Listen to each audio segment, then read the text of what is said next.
नमस्कार, स्वागत है आपका आर्यावर्त न्यूज की खास खबर में। आज की खास खबर में हम जानेंगे, कांग्रेस नेता आचार्य प्रमोद कृष्णम ने कहा, नीतीश खो चुके विश्वसनीयता, खतरे में इंडिया गठबंधन। रामनगरी अयोध्या में उमड़ी श्रद्धालुओं की भीड़, प्रशासन करा रहा है भक्तों को चरणबद्ध तरीके से रामलला के दर्शन। वरिष्ठ भाजपा नेता और उनकी पत्नी की धारदार हथियार से हत्या, घर में घुसकर बदमाशों ने दिया घटना को अंजाम।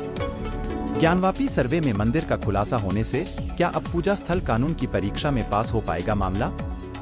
ऑपरेशन लोटस पर आप का दावा, आतिशी बोली केजरीवाल सरकार गिराना चाहती है बीजेपी। अब खबरें विस्तार से। बिहार में वर्तमान राजनीतिक स्थिति पर कांग्रेस नेता आचार्य प्रमोद कृष्णम ने बड़ा बयान दिया है। उन्होंने कहा कि नीतीश कुमार अपनी विश्वसनीयता खो चुके हैं। इसके लिए उनके फैसले और वो खुद जिम्मेदार हैं। उन्होंने कहा कि जेडीयू और उसके नेताओं की करतूतों के कारण विपक्ष के लिए नई उम्मीद बना इंडिया गठबंधन खतरे में नजर आ रहा है। कांग्रेस को पूरे देश में अकेले चुनाव लड़ने पर विचार करना चाहिए। इन बैसाखियों के सहारे इतनी बड़ी लड़ाई नहीं लड़ी जा सकती। आपको बता दें कि इससे पहले 21 जनवरी को संभल में स्थित श्री कल्की धाम के पीठाधीश्वर आचार्य प्रमोद कृष्णम ने कहा था कि राम के बिना भारत की कल्पना भी नहीं की जा सकती है। राम तो भारत की आत्मा है। विपक्षी दल भाजपा से लड़े लेकिन राम से नहीं लड़े। उन्होंने मीडिया से बातचीत करते हुए कहा कि राम राज्य का सपना तो महात्मा गांधी ने देखा था। कांग्रेस पार्टी जो महात्मा गांधी की पार्टी है, वह राम विरोधी नहीं हो सकती। राम के बिना तो भारत की कल्पना भी नहीं की जा सकती। भारत के लोकतंत्र की कल्पना नहीं की जा सकती। प्राण प्रतिष्ठा समारोह का निमंत्रण ठुकराने वाले सभी विपक्षी दलों और उनके नेताओं ने भारतीय संस्कृति और सभ्यता का अपमान किया है। निमंत्रण को ठुकराकर भारत की अस्मिता और अस्तित्व को चुनौती दी है। आगे कहा कि विपक्षी दल भाजपा से लड़े लेकिन राम, सनातन और भारत से नहीं लड़े। राम के निमंत्रण को तो कोई पादरी और मुसलमान भी नहीं ठुकरा सकता। अब खबर रामनगरी अयोध्या से। रामलला के प्राण प्रतिष्ठा के 5 दिन बाद अयोध्या में श्री राम जन्मभूमि मंदिर में रामलला के दर्शन के लिए श्रद्धालुओं की भीड़ उमड़ रही है।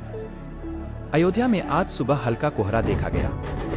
ठंड के बावजूद श्रद्धालुओं के यहां पहुंचने का सिलसिला जारी है। प्रशासन भी भक्तों को चरणबद्ध तरीके से रामलला के दर्शन करा रहा है। 22 जनवरी को राम मंदिर के उद्घाटन से लेकर अब तक रामलला के दर्शन के लिए आने वाले श्रद्धालुओं की संख्या कम नहीं हो रही है। मंदिर के बाहर श्रद्धालुओं की भारी भीड़ है। वहीं आपको बता दें कि श्री राम जन्मभूमि तीर्थ क्षेत्र ट्रस्ट ने भक्तों की भारी संख्या को देखते हुए भगवान राम के दर्शन और आरती के समय में बदलाव कर दिया है, जिससे ज्यादा से ज्यादा भक्तों को आसानी से भगवान के दर्शन मिल सके। विश्व हिंदू परिषद के मीडिया प्रभारी शरद शर्मा के अनुसार रामलला की मंगला आरती 4:30 बजे और श्रृंगार आरती, उत्थान आरती सुबह 6:30 बजे होगी। इसके बाद भक्तों को दर्शन सुबह 7 बजे से शुरू कर दिया जाएगा। उन्होंने बताया कि भोग आरती दोपहर 12 बजे, संध्या आरती शाम 7:30 बजे और 9 बजे रात्रि भोग कराया जाएगा। भगवान की शयन आरती रात 10 बजे होगी। ट्रस्ट लगातार परिवर्तन कर लोगों के लिए भगवान का दर्शन सुलभ बना रहा है। इसके पहले मंदिर में प्रवेश द्वार की संख्या 2 से बढ़ाकर 6 कर दी गई थी। वहीं अयोध्या जोन के आईजी प्रवीण कुमार ने कहा कि यहां भारी संख्या में लोग आ रहे हैं। कल भी 3 लाख से ज्यादा लोगों ने दर्शन किए हैं। हम सभी व्यवस्थाएं सुनिश्चित करा रहे हैं। प्रशासन द्वारा भी सभी आवश्यक व्यवस्थाएं की गई हैं। इससे पहले बृहस्पतिवार को पौष पूर्णिमा पर रामनगरी में जयघोष गूंजता रहा। अयोध्या पहुंचे भक्तों ने न सिर्फ पावन सलिला सरयू में पुण्य की डुबकी लगाई, बल्कि रामलला के दर्शन को भी आतुर दिखे। रामनगरी सुबह 4 बजे से ही भक्तों से गुलजार हो गई। प्रशासनिक सूत्रों के मुताबिक पौष पूर्णिमा पर करीब 2.5 लाख भक्तों ने अयोध्या आकर सरयू स्नान व मठ मंदिरों में दर्शन किए। बजाओ ढोल स्वागत में मेरे घर राम आए हैं। भजन पर नृत्य करते हुए श्रद्धालुओं का जत्था सरयू तट से राम मंदिर की ओर बढ़ा जा रहा था। पटना बिहार से आए श्रद्धालु श्याम दिनकर ने कहा, अयोध्या आकर अभिभूत हूं। वहीं नागपुर से करीब 150 श्रद्धालु ड्रम बजाते अयोध्या पहुंचे। इन श्रद्धालुओं ने भी रामलला के दरबार में हाजिरी लगाई। अब खबर मध्य प्रदेश के उज्जैन से। उज्जैन में डबल मर्डर होने की चर्चा सुबह से ही चारों ओर फैल गई, जिसको लेकर अलग अलग बातें भी कही जा रही थी। कोई कह रहा था कि दंपति को गोली मारी गई है, तो कोई अन्य तरीके से इन्हें करने की बात कह रहे थे। लेकिन पुलिस अधीक्षक सचिन शर्मा ने बताया कि हत्याकांड धारदार हथियार से हुआ है। आपको बता दें कि देवास रोड स्थित ग्राम पिपलोदा में रहने वाले पूर्व सरपंच और भाजपा नेता रामनिवास कुमावत और उनकी पत्नी मुन्नीबाई शुक्रवार रात घर में थे। अचानक लूट की नीयत से कुछ लोग घर में घुसे और उन्होंने रामनिवास और उसकी पत्नी की धारदार हथियारों से हत्या कर दी। घटनाक्रम की जानकारी आज सुबह जैसे ही नरवर थाना प्रभारी मुकेश जारदार को लगी तो उन्होंने तुरंत इस घटना से वरिष्ठ अधिकारियों का अवगत कराया। इसके बाद घटनास्थल पर पुलिस अधीक्षक सचिन शर्मा और एफएसएल की टीम पहुंची, जो कि जांच करने में जुटी हुई थी। बताया जाता है कि घटनास्थल पर सीसीटीवी कैमरे लगे हुए हैं। पुलिस का मानना है कि कैमरे में कहीं न कहीं आरोपी जरूर नजर आ रहे होंगे, लेकिन अभी किसी ने इसके फुटेज देखे नहीं है। अगर इस घटनाक्रम का सीसीटीवी फुटेज मिलता है तो यह हत्याकांड को जल्द सुलझाया जा सकता है। बताया जाता है कि मृतक रामनिवास कुमावत के 2 पुत्र हैं, लेकिन उनके साथ गांव में कोई नहीं रहता था। पुलिस इस बात का भी पता लग रही है कि यह हत्याकांड को अंजाम देने वाले लोगों को इसकी जानकारी थी कि दंपति घर में अकेले रहते हैं, इसीलिए उन्हें आसानी से मार दिया गया। अब खबर वाराणसी से। ज्ञानवापी मामले से जुड़ी भारतीय पुरातत्व सर्वेक्षण (ASI) की रिपोर्ट सार्वजनिक हो चुकी है। गुरुवार देर शाम जिला जज अजय कृष्ण विश्ववेश की अदालत ने सर्वे रिपोर्ट सार्वजनिक कर दी। इसके मुताबिक ज्ञानवापी परिसर में मंदिर की संरचना मिली है। इस पर हिंदू पक्ष ने अपनी जीत बताते हुए कहा है कि सर्वे रिपोर्ट से साफ हो गया कि मंदिर तोड़कर मस्जिद बनाई गई। अब हिंदुओं को पूजा पाठ की अनुमति मिलनी चाहिए।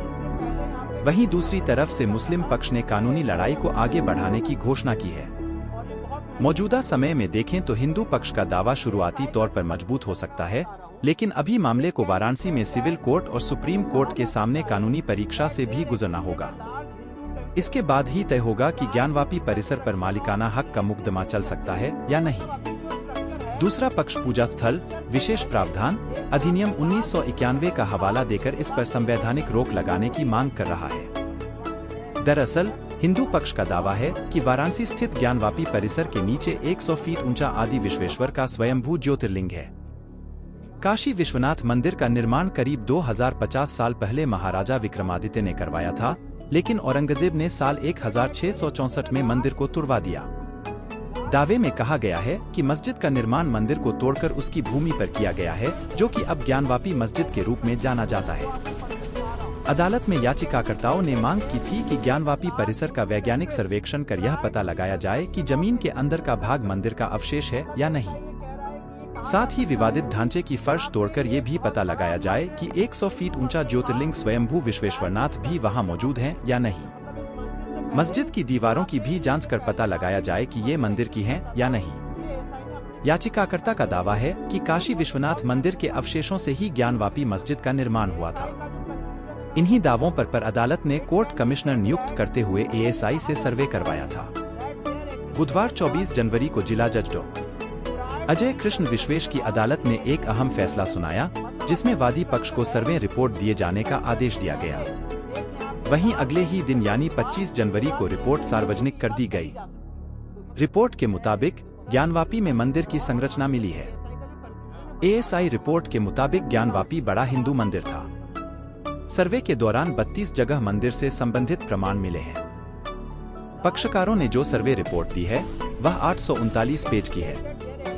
पश्चिमी दीवार हिंदू मंदिर का हिस्सा है। इसे आसानी से पहचाना जा सकता है।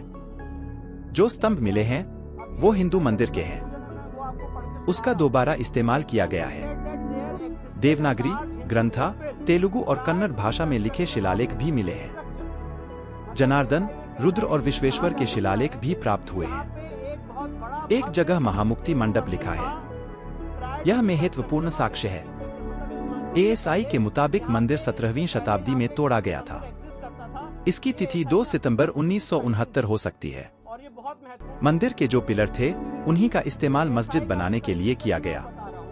तहखाने में हिंदू देवी देवताओं की मूर्तियां मिली हैं। अयोध्या की तरह ही मस्जिद से पहले मंदिर का स्ट्रक्चर मिला है।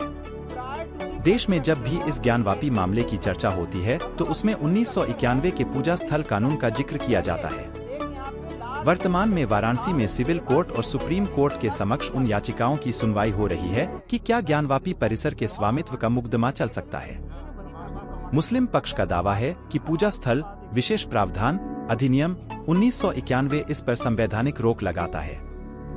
दरअसल पूजा स्थल विशेष प्रावधान अधिनियम 15 अगस्त 1947 तक अस्तित्व में आए हुए किसी भी धर्म के पूजा स्थल की प्रकृति बदलने और किसी स्मारक के धार्मिक आधार पर रखरखाव पर रोक लगाता है। यह केंद्रीय कानून 18 सितंबर 1991 को पारित किया गया था। इससे पहले मई 2022 में सुप्रीम कोर्ट में मुस्लिम पक्ष की ओर से दायर याचिका में वाराणसी कोर्ट के आदेश को पूजा स्थल कानून 1991 का उल्लंघन बताया गया था। याचिकाकर्ता ने पूजा स्थल अधिनियम 1991 की धारा 2, 3 और 4 की संवैधानिक वैधता को चुनौती दी थी। याचिकाकर्ता का कहना था कि ये तीनों धाराएं संविधान की मूल भावना और प्रस्तावना के खिलाफ हैं। इस पर सुप्रीम कोर्ट ने कहा था कि 1991 के कानून के तहत धार्मिक स्थान की प्रकृति का पता लगाना वर्जित नहीं है। किसी स्थान के धार्मिक चरित्र का पता लगाना अधिनियम की धारा 3 और 4 के प्रावधानों का उल्लंघन नहीं हो सकता है। हालांकि सुप्रीम कोर्ट को अभी यह तय करने के लिए अंतिम दलीलें सुननी हैं कि क्या 1991 का अधिनियम ऐसी याचिका दायर करने पर भी रोक लगाता है। न्यायालय ने अभी तक मौखिक टिप्पणियों को छोड़कर इस मुद्दे पर कोई फैसला नहीं सुनाया है। अब खबर दिल्ली की आम आदमी पार्टी से। भाजपा द्वारा आप विधायकों से संपर्क करने के आरोपों पर मंत्री आतिशी ने बड़ा आरोप लगाया है। उन्होंने कहा कि भाजपा ने ऑपरेशन लोटस 2.0 शुरू कर दिया है और दिल्ली में लोकतांत्रिक तरीके से चुनी गई आप सरकार को गिराने की कोशिश कर रही है। भाजपा ने आप के 7 विधायकों से संपर्क किया है। आतिशी ने दावा किया है कि अरविंद केजरीवाल को जल्द ही गिरफ्तार कर लिया जाएगा।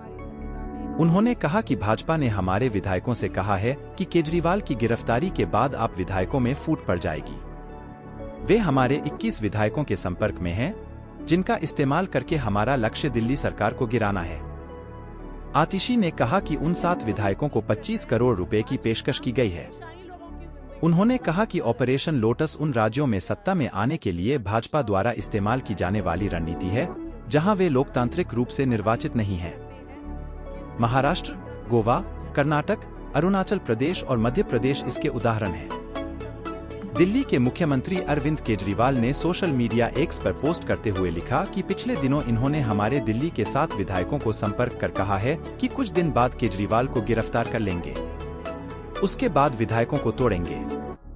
21 विधायकों से बात हो गई है, औरों से भी बात कर रहे हैं। उसके बाद दिल्ली में आम आदमी पार्टी की सरकार गिरा देंगे। आप भी आ जाओ। 25 करोड़ रुपए देंगे और बीजेपी की टिकट से चुनाव लड़वा देंगे। हालांकि उनका दावा है कि उन्होंने 21 विधायकों से संपर्क किया है, लेकिन हमारी जानकारी के मुताबिक उन्होंने अभी तक 7 विधायकों से ही संपर्क किया है और सबने मना कर दिया। इस खबर में आज इतना ही। इसी प्रकार की ताज़ा खबरें जानने के लिए हमारे चैनल को लाइक और सब्सक्राइब करना न भूलें। धन्यवाद।